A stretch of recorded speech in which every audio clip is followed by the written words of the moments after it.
Okay, so for eye test, we're going to start with visual acuity. And for this, we use like a vision chart. And visual acuity is like the patient's ability to see fine details. And so we're going to use a pocket chart, so something like this. And we're going to make sure we run through the test quickly so that way she doesn't have a chance to memorize the chart. So I'm going to hold the chart about 14 inches away from her face.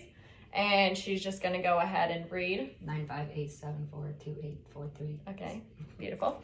And then, so her like score will be recorded as a fraction. And so the numerator is the distance from the chart. And then the denominator is the distance that the normal eye can read.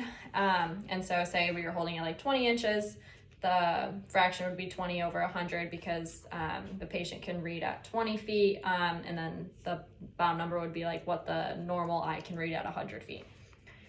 Next thing we're gonna do is the cardinal gaze positions. And so for this one, I'm just gonna have her follow my finger, and I'm gonna hold my finger about 10 inches away from her face. And I'm pretty much just gonna go in a really slow, and she's gonna follow my, I think I already said that, but she's gonna follow my finger, and I'm gonna go in a really slow H pattern, and then back this way, and then back to the middle, and then I'm also gonna go in like a diagonal X pattern. And so while I'm doing this, I'm looking for smooth and equal movements of her eyes. A orbital blowout fracture can affect the eye movement, so it wouldn't make it smooth and equal. So, and then we're also gonna look for nystagmus. And then, yeah, so then the last thing we're gonna do is the peripheral vision test.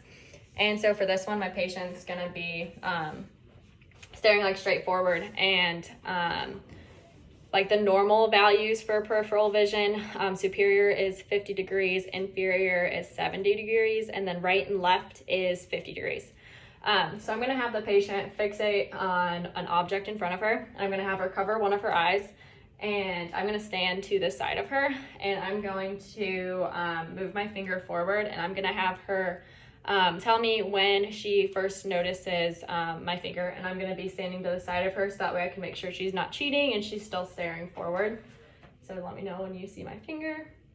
I see it. Cool. And then I'd do the same thing on the other side, so I'd have her cover this side, and I'd come to this side. Let me know when you see my finger. See it. And then I would compare those sides and make sure they were pretty even and that she was seeing it at the same time.